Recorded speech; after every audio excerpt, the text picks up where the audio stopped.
Welcome back to Hidden Horizon. This one started with a question from a viewer, and honestly, it's a good one. Something most of us drive past every single day without ever really thinking about it. The question was simple: what actually makes a boulevard different from an avenue? Here's the thing. Most people assume street names are just cosmetic. Avenue, boulevard, drive, lane, it all sounds interchangeable, right? A label a city planner slapped on because it sounded nice. But it turns out there's real history baked into those words, going back centuries. And once you know it, you'll start noticing it everywhere. So, let's get into it. Before cities had zoning boards and traffic engineers, roads were named for the simplest reasons: where they went, what they connected. But as towns exploded into full-blown cities, that casual system stopped working.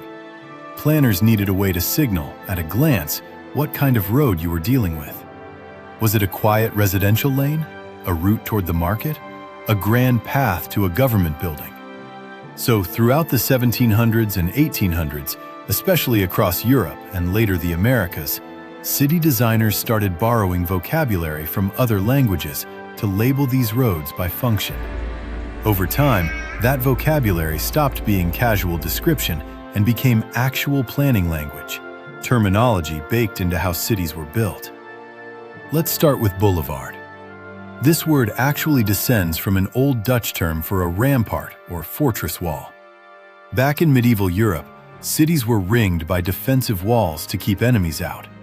But once cannons and modern warfare made those walls pointless, cities tore them down, and suddenly there was this leftover ring of open land circling the city. Planners realized it was perfect for something new: wide, tree-lined public roads. Paris led the charge, turning its old fortress lines into grand, walkable avenues of leisure during the 1600s through the 1800s, and the idea caught fire across the globe. A boulevard became more than just a road. It became a symbol of elegance and civic pride. Avenue tells a completely different story. It comes from French, essentially meaning a way to arrive or an approach.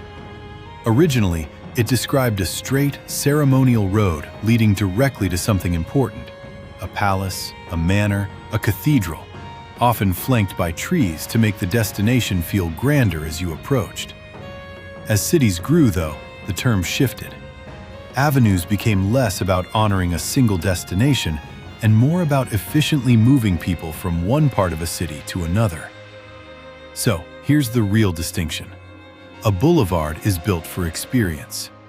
Wide lanes, landscaped medians, room to stroll, trees overhead. It's transportation, sure, but it's also meant to be enjoyed.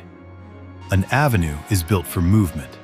A major corridor designed to shuttle traffic across a city, often cutting perpendicular through a grid of smaller streets. It might be beautiful, but beauty was never the point. Except reality rarely lines up neatly with theory. There's no global rulebook governing street names. Cities pick whatever they want. Some so-called boulevards have zero greenery. Some avenues look like sleepy suburban streets. Names often survive long after a road has been rebuilt from scratch. And sometimes, developers just slap on a boulevard or avenue because it sounds upscale. Hollywood Boulevard and Fifth Avenue aren't proof of universal design rules. They're proof of local branding and history. These days, planners treat the old definitions more like loose guidelines than hard law, especially now that bike lanes, public transit, and walkability matter as much as car traffic once did.